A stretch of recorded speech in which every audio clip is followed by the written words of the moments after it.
hablar de aquella actitud de los creyentes en donde únicamente se interesaban en la redención desde la perspectiva soberana de Dios, es decir, Dios salvando al mundo por gracia, pero dejaban al creyente sin ningún tipo de responsabilidad. A eso se le llamó gracia barata, es decir, una gracia sin compromiso. Por el contrario, la Biblia enseña que aquellos que hemos sido salvados tenemos deberes de la gracia. El hombre, el creyente, al hombre creyente, Dios le ha impuesto mandatos específicos después de haberlo salvado, no para mantener la vida eterna, no para obtener la vida eterna, sino porque estas obras son un hermoso testimonio de nuestra nueva vida en Jesucristo. Y es por eso que en nuestra exposición dominical de hoy vamos nuevamente a mirar en la carta a los Hebreos la superioridad de Jesucristo en el nuevo pacto, y el sermón que lo he titulado los deberes cristianos en el nuevo pacto. Los deberes cristianos en el nuevo pacto, para que veamos que las obligaciones del creyente en el nuevo pacto son mejores obligaciones, mayores responsabilidades gloriosas frente a Dios y frente a los hombres. Y el texto que nos va a servir como base para nuestro sermón dominical de hoy se encuentra en la carta a los Hebreos, capítulo 13, versículos 15 al 17. Hebreos, capítulo 13, versículos 15 al 17.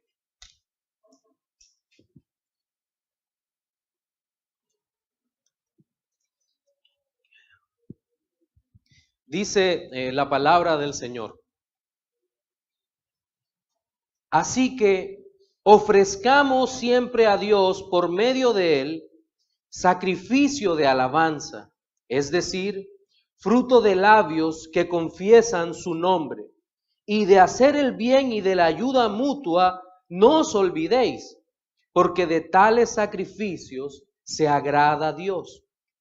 Obedeced a vuestros pastores y sujetaos a ellos, porque ellos velan por vuestras almas como quienes han de dar cuenta, para que lo hagan con alegría y no quejándose, porque esto no es provechoso. Es evidente que las obligaciones de vida que el autor de la carta a los Hebreos nos endosa a nosotros como creyentes, provienen, como lo hemos dicho anteriormente, de la obra que Cristo hizo.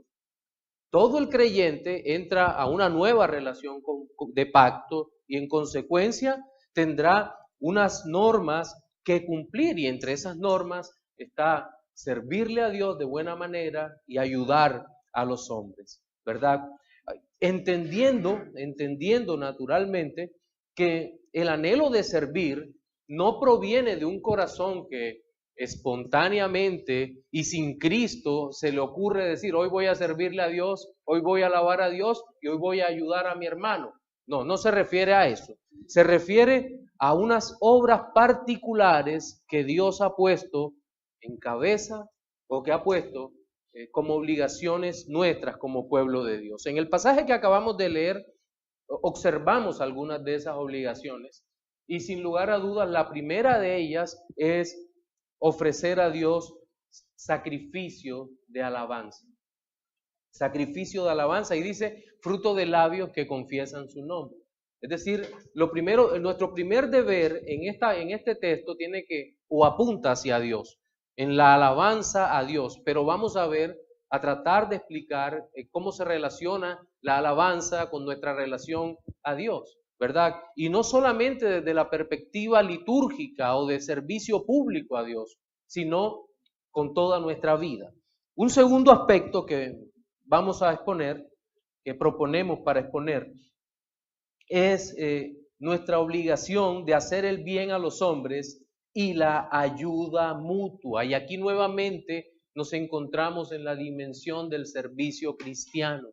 ¿Cómo debemos servir a los demás? ¿Cómo debemos ayudarles? ¿Cuáles son las bases de esa ayuda?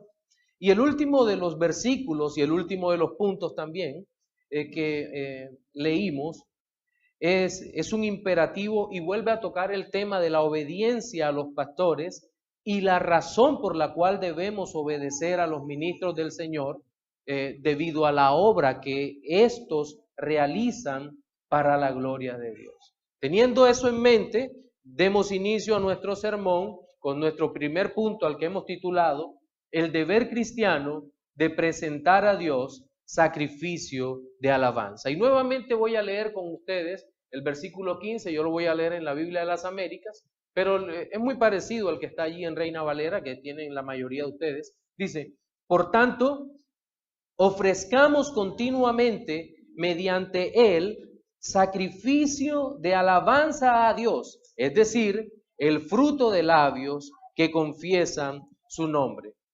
¿En qué consiste ese sacrificio de alabanza del cual habla el texto? Bien, entendemos que la epístola a los hebreos se centra en la demostración apologética y evangelística de la superioridad de Cristo, quien ha dado a la iglesia un mejor pacto en virtud de su obra perfecta, es decir, de su vida perfecta, su muerte sustituta en la cruz del Calvario, su resurrección de entre los muertos y su continua intercesión en favor del pueblo redimido.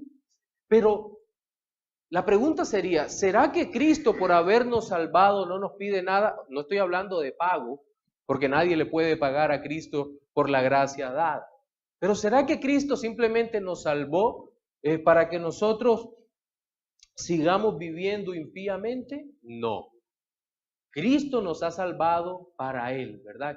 Incluso lo cantamos en nuestros himnos. Me salvó y ya me guarda para sí.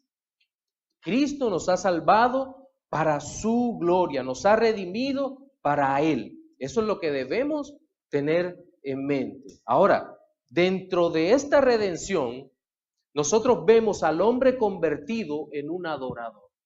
Ya habíamos hablado de qué es adorar, ¿cierto?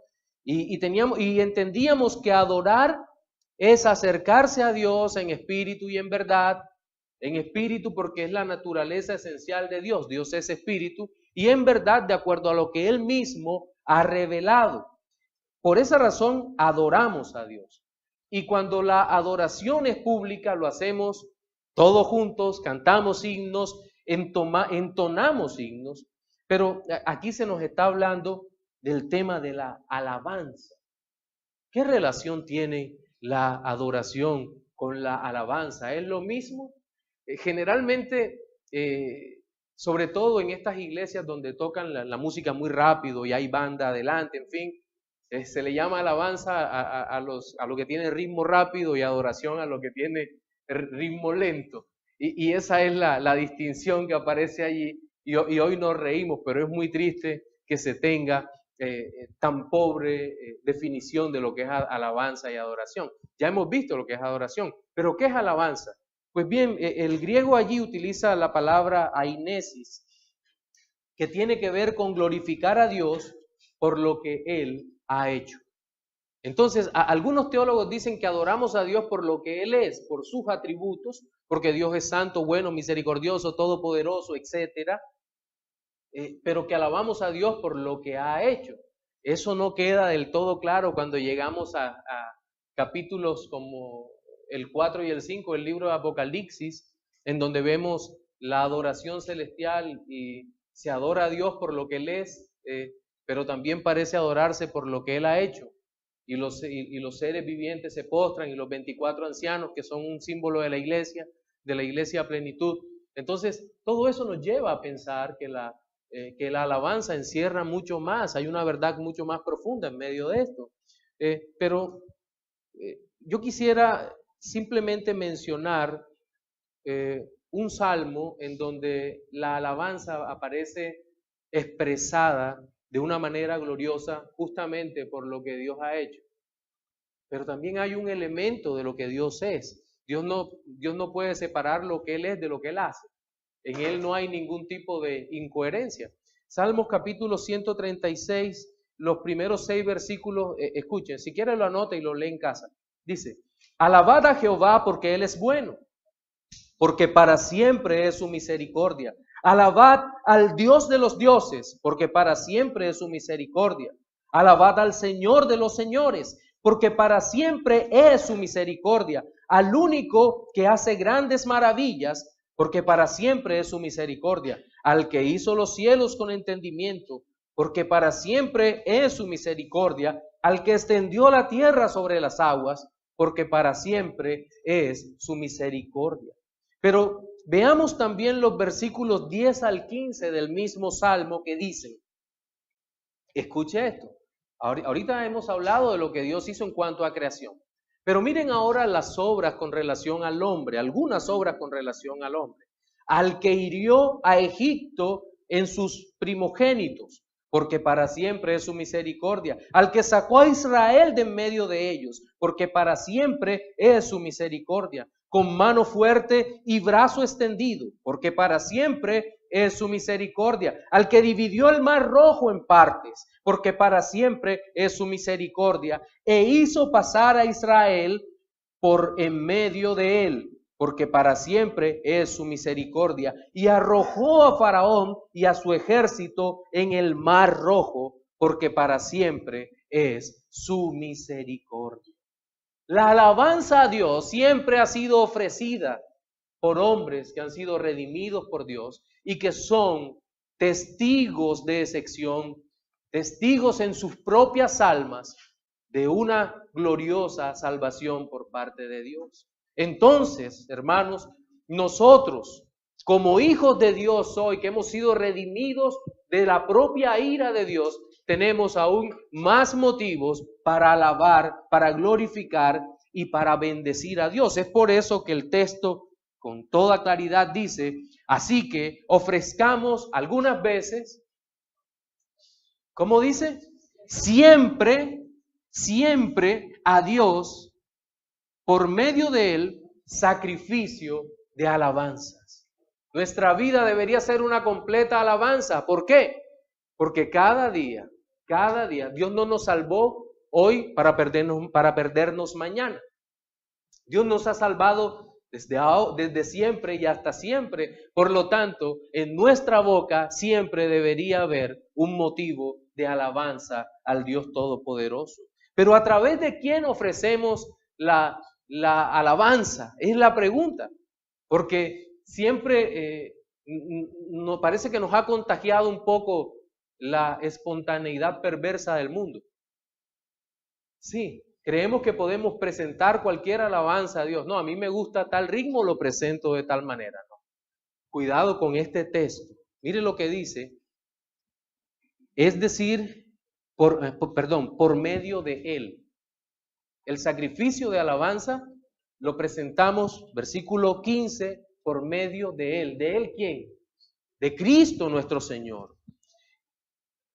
Mire, toda la carta a los hebreos nos ha hablado de la superioridad de Cristo, ¿verdad? Ahora que estamos ya terminando la carta. Nos ha hablado que Cristo es superior a los profetas, superior a los ángeles, superior a Moisés, superior a la ley, superior a la salvación, pues es su autor. Cristo es superior a los sacerdotes del antiguo pacto, pues Él es el sumo sacerdote. Eso nos los ha dicho toda la carta a los hebreos siempre, ¿verdad? Y Cristo, nuestro sumo sacerdote, es el único que puede entrar al verdadero, al legítimo lugar santísimo, llevándonos por su sangre a la presencia del Padre Celestial. Libre acceso al Padre gozo ya, dice el himno 166 del himnario, celebremos su gloria, ¿verdad? Maravilloso es el gran amor. Libre acceso al Padre gozo ya, ¿por quién? Por Jesucristo.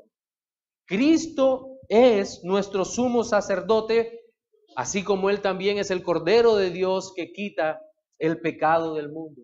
Nosotros no podemos presentarnos solos en el lugar santísimo. Siempre vamos a estar por la eternidad cubiertos por Cristo. Hemos sido salvados por Cristo, por su gracia. Estamos siendo salvados por Cristo, por su gracia, y seremos salvados para siempre por Cristo, por su gracia. No nos podemos desprender de la gracia, y estoy seguro que ningún creyente se quiere desprender de esa gracia. Ningún creyente quiere dar un grito de independencia del Señor, no. Al contrario, creo que el grito es: Señor, yo quiero ser tu esclavo. Por favor, tómame, hazme la marca en la oreja, porque no quiero separarme de ti nunca, Señor. Y a eso nos ha llamado el Señor. Ofrecemos sacrificios de alabanza por medio de nuestro Señor Jesucristo. Pero me llama mucho la atención la parte final del versículo 15, que habla sobre este sacrificio de alabanza y aclara. Esto es bien interesante. Es decir, fruto de labios que confiesan su nombre. Es decir, esto tiene que ver con algo que decimos. La adoración y todo es con lo que hacemos, pero ahora exclusivamente dice, esto es fruto de labios que confiesan su nombre. Es algo verbal, posiblemente un cántico de alabanza, pero también tiene que ver con lo que hablamos. Con lo que hablamos, por cómo hablamos. Es inconcebible que nosotros hagamos algo para ofender al Señor. Es un llamado a actuar de acuerdo al corazón regenerado. A eso es lo que está llamando. No está llamando a una imitación que hacemos por repetición porque vemos a los demás, sino que claramente aquí es un llamado al corazón regenerado. ¿Por qué lo sabemos? Porque dice fruto de labios que confiesan su nombre. Y ahí la confesión no es como la confesión que usualmente aprendimos, ¿verdad? Esto es, el confesar a Cristo es mucho más que decir yo creo en Cristo, creo que Cristo es el Señor, es el Salvador que murió en la cruz. No, es mucho más que eso. ¿Qué es confesar a Cristo? Es una acción consciente y constante a lo largo de toda nuestra vida, en donde mostramos que Jesucristo es nuestro Señor, nuestro amo, nuestro Salvador. Miren, es bastante llamativo que en este versículo, versículo 15, en donde se nos ha hablado de ofrecer sacrificios de alabanza al Señor, se haga en el mismo contexto del capítulo 13 de la carta a los Hebreos. Porque ya en el versículo 10, el autor había dicho que tenemos un altar del cual no tienen derecho a participar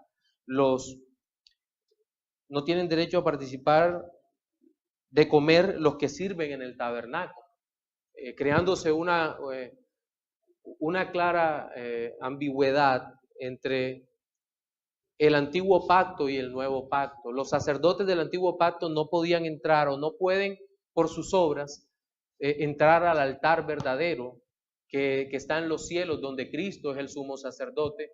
Nosotros sí, por su gracia. Pero ahora nos está diciendo que nosotros podemos ofrecer sacrificios de alabanza por Él. Y creo que se completa la figura, la metáfora maravillosa que está aquí. Podemos en Él, en Cristo, entrar al altar donde está nuestro sumo sacerdote, Cristo, a ofrecer alabanzas. ¿Cuándo?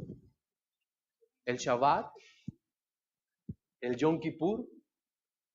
¿En la fiesta de la Pascua? Siempre, siempre. Es una realidad de la cual nosotros tenemos que abrazarla, mis hermanos. Y que esto quede como primera aplicación. Nosotros podemos descorazonarnos muchas veces, estar tristes, preocupados porque el mundo está lleno de continuas aflicciones que tratan de destruir nuestro ánimo, de vencernos, de apartarnos de quienes nos aman. Pero ¿sabe? El camino al cielo, a la presencia de Dios, no está cerrado, está abierto. No por ninguno de nosotros, sino por la obra gloriosa de Cristo, que cada día nos llama, nos convoca a estar con Él, a que nos presentemos delante de su presencia, a ofrecerle sacrificio de alabanza. Y es el llamado glorioso que hacemos. Ahora bien, este no es el único deber que aparece en el texto. Porque si bien esto tiene una gloriosa relación con Dios, y la mayoría de los hombres dirían algo así como, con Dios todo, con los hombres nada. No, si verdaderamente amamos a Dios, tenemos que amar a los hombres hechos a su imagen. Pastor, pero usted no sabe qué difícil pueden ser los hombres. Claro que sé qué difícil pueden ser los hombres. ¿Acaso cada día no me toca tratar conmigo mismo? Claro que es difícil. Es muy difícil. Pero tenemos deberes con los hombres, impuestos a los creyentes. Mire lo que dice el versículo 16, que es la base bíblica para nuestro segundo punto que hemos llamado el deber cristiano de ayudar a los creyentes como sacrificio agradable. Dice, y no os olvidéis de hacer el bien y de la ayuda mutua, porque de tales sacrificios se agrada el Señor. Miren, para nosotros es maravilloso conocer la doctrina de la predestinación, ¿verdad? Wow, porque la doctrina de la predestinación es la que nos asegura de que hemos sido escogidos en Cristo y que por el sacrificio de Cristo somos salvos en virtud de lo que Él ha hecho y que por lo tanto no nos perderemos porque Cristo nos tiene en su mano y Él en su gloriosa acción nos santifica, en fin. Pero se nos olvida un pequeño detalle de la predestinación y es el propósito de la misma. Hemos sido predestinados para buenas obras, para que el Señor preparó de antemano para que andemos en ellas. Ese es el glorioso propósito de la predestinación. Pero siguen las preguntas. ¿A qué se refieren entonces o cuáles son la ley de las obras de las cuales se habla en la palabra de Dios? Perdón. ¿Cuáles son ese tipo de obras? Los antinomianos hacen la pregunta, es decir, los que no quieren nada con la ley. ¿Qué obras son? Ya no hay más obras. La ley no salva. Y se enojan muchísimo los que aborrecen la ley. Y por otra parte, aparecen los legalistas diciendo, tienes que cumplir los 633 mandamientos que aparecen en el antiguo pacto. Y si hay otros más, mejor. Pues no. Las buenas obras tienen que ver con todo lo que hagamos para la gloria de Dios, los hombres redimidos. No se trata de que si voy a hacer algo y no encuentro específicamente en la Biblia que si eso lo debo hacer o no, no lo hago. Momento, por favor. Dios te ha mandado a vivir conforme a su gracia, obrando, haciendo el bien. Me gusta un comentario del doctor Samuel Pérez Millos en su maravilloso comentario bíblico de la carta a los Hebreos. Dice, el creyente no está llamado simplemente a no hacer el mal, sino positivamente tiene la demanda de hacer el bien. Así lo enseñó Jesús, diciendo, Mateo 7:12, así que todas las cosas que queráis que los hombres hagan con vosotros, así también haced vosotros con ellos, porque esto es la ley y los profetas. Sí, es lo que tenemos que hacer que positivamente todo el bien a los hombres. Ahora, hacer el bien es muy fácil. Wow, hacer el bien es lo más difícil que existe en el mundo. Orar, solo quiero poner un ejemplo. Aquella persona que nos hizo muchísimo daño, nos la encontramos en una situación terrible, probablemente íbamos a la misma iglesia, nos hizo todo lo que quiso, de pronto hasta nos quedó debiendo algo, nos ofendió, nos calumnió. y llega destrozado a aquella pobre alma y nos dice, ¿sabes qué? Necesito que ores por mí. Qué reto más grande para nosotros. Para eso se necesita valor. Orar por ti. Estamos como tentados en ese momento a decir, Señor, ahora mismo que caiga un rayo y por favor quémalo, que quede bien negrito, quemadito, quemadito. Pero Dios nos ha mandado eso. Orad por vuestros enemigos, bendecid a los que os maldicen, hacer bien a los que hacen mal. Hacer el bien es muy difícil. Muy difícil, es de las cosas más difíciles que nosotros podemos hacer. Miren, ¿y por qué es difícil? Los recursos que tenemos son limitados muchas veces, ¿verdad? Y al parecer, muchos hermanos y otros que no lo son, parecen malinterpretar el deber de ayudar como una especie de socialismo eclesiástico, en donde el hermano que tiene los recursos o la iglesia tiene que ayudarle siempre en todas las circunstancias cada vez que ellos lo requieran. Considero que que esta forma de pensamiento es perversa y propia de los hijos del diablo. ¿Por qué digo esto? Pues bien, porque anhelan despojar ilícitamente a los dueños de los bienes. Y aunque Dios ha dado este deber a los creyentes y a los hijos de Dios como pueblo de ayudar a quien padece necesidad, y es una obligación del creyente, también es una obligación del creyente revisar las razones por las cuales el que llega ante nosotros está en esa condición. No significa que le vamos a hacer una entrevista al momento, no, sino que nosotros ayudamos a los que conocemos.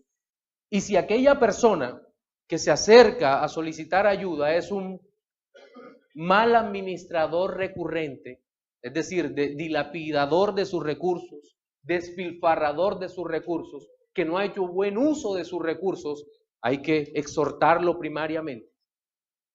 O si aquella persona ha sido negligente a la hora de trabajar, es decir, perezoso, flojo, hay que exhortarle a que busque trabajo, porque la misma escritura dice que el que no trabaje, no coma. Ay, pero es que es muy dura esa palabra. Sí, muchas cosas en la palabra son duras y esta también. Entonces hay que invitarle a que trabaje. Pero hay otras razones también. Cuando hay algún orgullo que le impide acercarse a un familiar o a otra persona con quien está en conflicto para pedir disculpas y buscar la ayuda de esa familia. Cuando eso es así, nosotros estamos en la obligación de exhortarle, decirle tal vez te voy a ayudar ahora, pero no te puedo seguir ayudando porque en ti hay una actitud pecaminosa que no puedo patrocinar. Sí, yo recuerdo hace algunos años que en la iglesia donde me congregaba, se me acercó creo que ya he contado la historia, se me acercó un hermano que era el profeta de la iglesia, el oficial. Y aquel hermano se me acercó con la pompa clásica que estos hombres se acercan. El Señor me ha mostrado, hermano Alex, que usted me va a ayudar. Yo, ¿cómo? ¿Cómo te voy a ayudar? No, necesito que me preste un dinero. Le dije yo, qué raro, a mí no me ha mostrado nada y yo soy el afectado. Y me dijo, ¿no tiene usted dinero en el momento? La verdad es que sí tengo, pero no te voy a prestar. ¿Y por qué? Porque tú eres un vago que en su vida ha trabajado, le prestas a todo y nunca pagas y quieres que te preste. No, yo no estoy loco. Yo tengo necesidades en mi casa también. Se fue todo raro. Yo dije, ¿me va a profetizar algo? Pero no lo hizo. Ellos nada más profetizan a los que creen en eso. Y recuerdo que un hermano, al que aprecio mucho, pero es muy emotivo, se le acercó y le dijo, yo te presto porque ese Alex sí es muy malvado. Sobra decir que él todavía está esperando que le paguen, ¿no? A mi hermano. Y me dijo, ¿por qué no dice caso? Pero mis hermanos, otra cosa es cuando realmente conocemos la necesidad del hermano.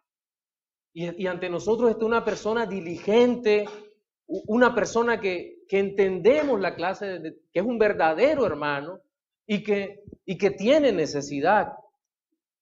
Y estamos viendo su testimonio. O sea, sabemos que hay situaciones por las que todos los cristianos pasamos y entendemos y debemos estar prestos a ayudarles. Ahí es donde el recurso del amor tiene que valorarse. En la epístola de Santiago, él dice en el capítulo 2, versículos 15 y 16, si un hermano o una hermana están desnudos y tienen necesidad del mantenimiento de cada día, cuidado con esto, comida, ¿verdad? Mantenimiento de cada día, y alguno de vosotros les dice, id en paz, calentaos y saciaos, pero no les dais las cosas que son necesarias para el cuerpo, ¿de qué aproveche? No, estamos llamados a ser realmente misericordiosos, sobre todo en este tema del mantenimiento, de no dejar sin comida a ese hermano, ¿verdad? A ese hermano que ha caído en dificultad, porque entendemos que eso puede ocurrir, ¿verdad? Y nosotros, mis hermanos, estamos llamados a dar ese testimonio de amor, ese testimonio glorioso delante de Dios y delante de los hombres. Y creo que una segunda aplicación es necesaria aquí. Y es necesario aprender de Dios a hacer el bien. Es decir, dar de gracia lo que de gracia hemos recibido. Y no solo es la predicación gloriosa del Evangelio. ¿Hay algo que tengamos que no sea por gracia? No, ¿verdad? Todo lo que tenemos es por gracia. En la despensa, cuando nos podemos despojar de aquel poco, partir de nuestra escasez con el que tiene y podemos ayudarle, es un acto maravilloso. Y ojalá lo hagamos sin patrocinar, sin hablar, sin vociferar lo que hemos hecho. Que nuestra mano derecha no sepa lo que hace nuestra mano izquierda. Que sea una obra gloriosa para el Señor y que la persona pueda glorificar a Dios por lo que ha recibido, entendiendo que ha venido de Dios, ¿verdad? Y creo que Dios muchas veces nos mueve a eso, ¿verdad? Nos mueve en nuestra oración, como que nos vienen hasta nuestra mente personas que tal vez están pasando dificultades y que sabemos que son hombres fieles, mujeres fieles, de pronto no tan fieles, pero vienen a nuestra mente y estamos dispuestos debemos estar dispuestos a hacerlo y hacerlo con gozo, ¿verdad? Ahora bien, el aspecto final que traigo en la exposición de la mañana la podemos describir como el deber cristiano de sujetarse a los pastores, y este sería un sacrificio de obediencia. El primero sería un sacrificio de alabanza, el segundo un sacrificio al hacer el bien a los demás y ahora un sacrificio de obediencia. Y en el versículo 17, voy a leerlo en la Nueva Biblia al Día, dice, lo podemos enunciar así, el deber cristiano de sujetarse a los pastores como sacrificio de obediencia. Versículo 17 dice, obedeced a vuestros pastores y sujetaos a ellos. La razón, porque ellos velan por vuestras almas como quienes han de dar cuenta. Permitidles que lo hagan con alegría y no quejándose, porque esto no sería provechoso para vosotros. Miren, durante los pocos años de ministerio que tengo, una de las cosas que he visto que es más difícil para la mayoría es la sujeción a los pastores. Seguramente la razón es que han venido siendo maltratados sistemáticamente en iglesias en donde el falso apóstol los lleva hasta la desesperación, quitándole hasta el último centavo y apretándolos de tal manera que no tienen casi libertades. Y no se presenta solamente en estas falsas iglesias, sino que hay iglesias donde se ha confundido el ministerio siendo el ministerio pastoral y se vuelve algo tan invasivo en donde la persona casi no pueden respirar sin que se hacen tan dependientes los miembros de las iglesias, de los pastores, que todo lo que van a hacer es consultado con el pastor y no hay discernimiento del bien y del mal basado en la escritura. Entonces, entiendo que eso puede frenar la sujeción de muchos, pero el obedecer, el obedecer a vuestros pastores y sujetaos a ellos está claramente expresada aquí en forma imperativa como un mandamiento, como un mandamiento. Pero existen parámetros muy definidos para esta obediencia. Y en primer lugar debo decir que hay dos términos en griego para obediencia y sujeción. El primero es el griego peistete, que es un imperativo y connota dejarse persuadir, dar crédito a lo que se escucha. Y naturalmente este mandato hace una presuposición que el pastor está predicando la palabra de Dios. Obedecer allí es obedece a tu pastor. ¿Por qué? Porque está exponiendo la palabra de Dios. Porque se sujeta a la palabra de Dios. Porque te está dando la palabra de Dios. No es el sometimiento a un dictadorzuelo, es el sometimiento a un hombre bíblico que claramente está predicando para la gloria de Dios, exhortando, edificando, consolando al pueblo de Dios.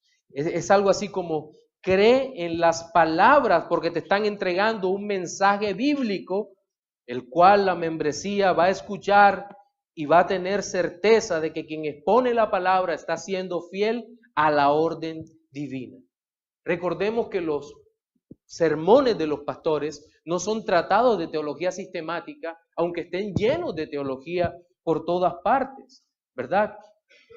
La palabra expuesta es la que persuade a los oyentes para que se entreguen a Dios. Lo hace el Espíritu Santo usando como medio la predicación. Es para que cambien la forma de vida, para que se vuelvan a Dios. Eso es lo que se predica en la palabra de Dios, para que sean confrontados hacia la búsqueda de una genuina santidad. Ahora, el otro término que es muy similar y se traduce como sujetarse en casi todas las versiones en español es el hupeiquete, que es similar al anterior, pero es más el resultado final de la obediencia. Obedezco y por eso me sujeto.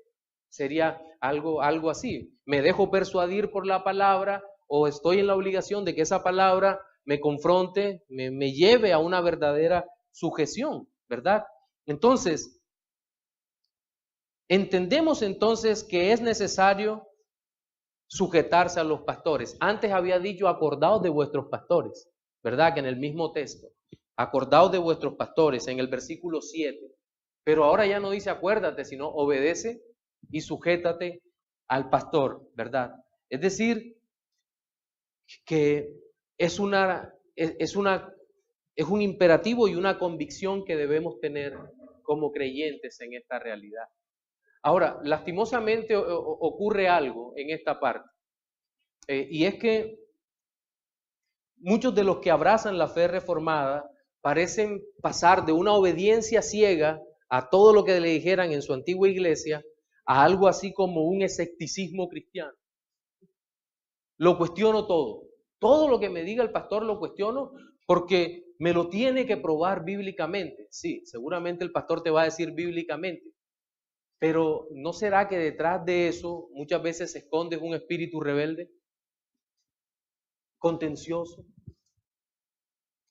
Demuéstrame esto, pero tú crees esto, pero muéstrame esto. Y tú dices, ¿qué está pasando? ¿Qué está ocurriendo? ¿Por qué estás contendiendo por todo? No, seguramente esa actitud tiene sus consecuencias, pues se aleja de la bendición de una correcta relación con Dios y se exponen a la disciplina y a toda una serie de situaciones por su dureza de corazón, ¿verdad? Sabemos que la obediencia no es ciega, que hay un tema de conciencia que nos debe llevar a obedecer, pero si los pastores que están al frente son bíblicos, es obligación del creyente sujetarse, es un mandato. ¿Cuál es la razón de la obediencia? Pues bien, dice acá que porque ellos velan por vuestras almas. Ellos velan por vuestras almas, no de cualquier manera, ¿verdad? Como quienes han de dar cuentas ¿a quién? A Cristo. Velan por vuestras almas. Pero aquí vuelve y surgen preguntas ¿Y cómo es eso de que velan por vuestras almas? ¿Qué significa que los pastores velan por vuestras almas? Bueno, creo que ha habido también una especie de muy mala interpretación sobre el lugar del pastor y ha sido acuñado por un legalismo fuerte esa ideología de lo que debe ser un pastor bíblico. En esta parte es algo así como que el creyente dice, el pastor me tiene que visitar tantas veces, me tiene que atender cada vez que yo tenga insomnio, y a las 2 de la mañana yo lo llamo y le diga, ay pastor, tengo insomnio por esto, y el pastor con ese sueño se levanta y le canta una hermosa canción de cuna para que el hombre o la mujer se duerma. Esa es la atención que debe tener un pastor. Arrepiéntete. Arrepiéntete, deja dormir a los demás. La mejor manera en que tu pastor vela por ti, aparte de aconsejarte y de estar allí cuando lo necesitas, es nuevamente a través de la bendita predicación de la palabra de Dios. Porque la palabra de Dios, aunque se vea tan sencilla, es muy difícil exponerla. Y para que luzca sencilla, es muy difícil exponerla, mis hermanos. Son horas de investigación, son horas de oración, de no entender algo, de preguntarnos entre pastores, de llamar a otros, de tomar y consultar en libros y de nuevo decir, Señor, no entiendo. No entiendo, ¿sabes que no entiendo? ¿Sabes lo difícil que es preparar un sermón dominical bien elaborado? Los míos todavía no salen bien. Un sermón no solo bien elaborado, sino lleno de Dios por todas partes, que hable de Dios, que hable de Cristo. No hay nada más difícil porque solamente Dios puede hacer que un sermón sea un sermón para su gloria. Y qué gran obligación tenemos los pastores en esta parte, mis hermanos. Tenemos que salir a cortar el pasto para la oveja. Y hay que escoger buen pasto.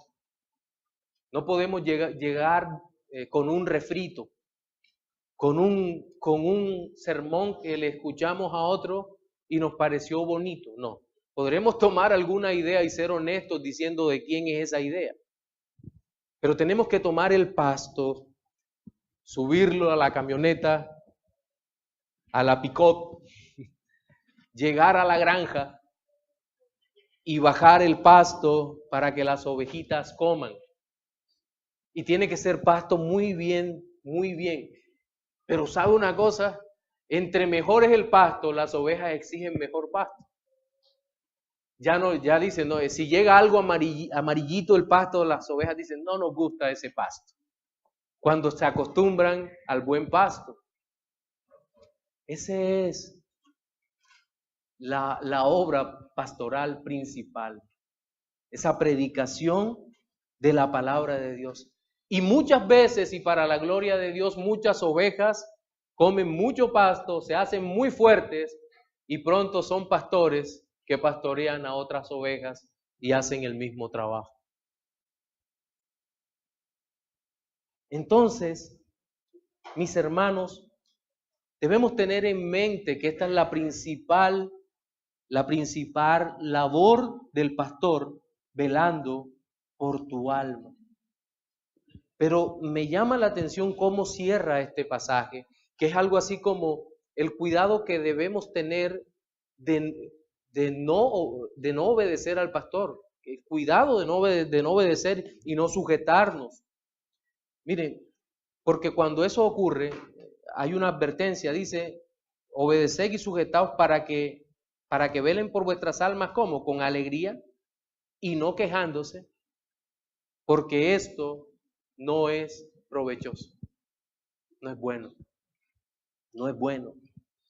Y aquí hay nuevamente una exhortación para la necesaria obediencia. ¿Por qué? Porque no hay nada que traiga más desánimo sobre la vida de los pastores que cuando empiezan los creyentes a ser desobedientes a través de acciones rebeldes y concretas que afectan la comunión de toda la iglesia. Y eso es un verdadero peligro. Miren, no piense usted que un pastor está feliz por los números de la iglesia. Simplemente. No, la iglesia creció esta semana, llegaron 200 personas, gloria a Dios. No, siempre hay un cuestionamiento sobre eso, de quiénes son los que están llegando, cuáles son los intereses de los que están llegando, y por eso nos sentamos y tratamos de ver qué es realmente lo que están persiguiendo, porque lo único que podemos mostrar aquí es a Cristo. No vamos a hacer más ofertas y Cristo es suficiente. Pero lo que realmente satisface en el alma a un pastor es cuando vemos que las ovejas van creciendo en el amor de Cristo, van creciendo en la gracia, van madurando, se van formando. Y todo eso implica obediencia a la palabra de Dios. Cuando los hermanos se sujetan a la palabra de Dios, cuando son hermanos que realmente empiezan a mostrar un nuevo corazón, nuevas vidas, eso es un verdadero motivo de gozo, de alegría. Y es cuando nosotros realmente nos presentamos delante del Señor con alabanza de gozo, diciendo gracias Señor porque tú estás cambiando las almas, los corazones. Miren, John Owen, hablando sobre la manera como los pastores damos cuentas a Dios, decía en una cita: con qué suspiros, gemidos y lamentos están frecuentemente acompañadas las cuentas que los fieles ministros rinden a Cristo. Solo Él lo sabe y el último día lo manifestará. Hay una aplicación aquí que quiero hacer en este último punto. Y es que la angustia del pastor es inevitable. Se lo digo para los que anhelan ministerio y no para desestimularlo, porque ese llamado es irrevocable. Tendrás que venir a servirle a Cristo si Él te ha llamado. Ese fuego se te va a seguir avivando en el alma. Pero quiero decirte que la angustia es inevitable en el ministerio. Pero que las angustias no sean provocadas por la rebeldía de uno o de un grupo desobediente al Señor o inmaduro que de manera egoísta pone sus intereses por encima de la iglesia del Señor. Eso no puede aceptarse. Y este versículo cierra con una frase muy fuerte que dice: eso no es provechoso. ¿Ustedes creen que es provechoso, por ejemplo, que una iglesia se quede sin ministro? Hace poco nos pasó con una de nuestras iglesias hermanas. Y hoy en día la iglesia está a puertas de situaciones peores debido a este tipo de situaciones. A este tipo de situaciones. Que el Señor nos ayude en esto. Quiero concluir recapitulando lo que hemos visto. En nuestro sermón dominical de hoy, vimos 3 aspectos relacionados con los deberes superiores de los creyentes en el nuevo pacto. Inicialmente hablamos del deber cristiano de presentar a Dios sacrificio de alabanza. Entonces, el primer deber es el sacrificio de alabanza. El segundo deber, habíamos hablado de ayudar a los creyentes como sacrificio agradable a Dios. Y el último era el deber cristiano de sujetarse a los pastores, sacrificio de obediencia, ¿cierto? Reflexiones finales para los no creyentes. Amigo, tú que no conoces a Cristo, venir a Cristo también implica considerar a lo que vas a hacer en el Señor. Hay una obediencia, hay unos deberes dentro de la vida cristiana después de haber sido salvados. Y esa y el Señor nos ordena presentarnos a Él con sacrificio de alabanza. El Señor nos ordena deberes puntuales en nuestra vida. Ven a Cristo porque los deberes que impone el mundo, las obligaciones que impone el mundo, te llevarán al infierno. Pero los deberes de seguir, que nos impone Cristo al seguirle, son deberes deleitosos. Para los hermanos, para los creyentes, Dios nos ordena que le alabemos, que sirvamos a su pueblo y que nos sujetemos a sus ministros. Hagámoslo con regocijo, pues no existe nada mejor que hacer en todo el mundo que servir al Señor antes de la segunda venida de Cristo. Amén. Oremos.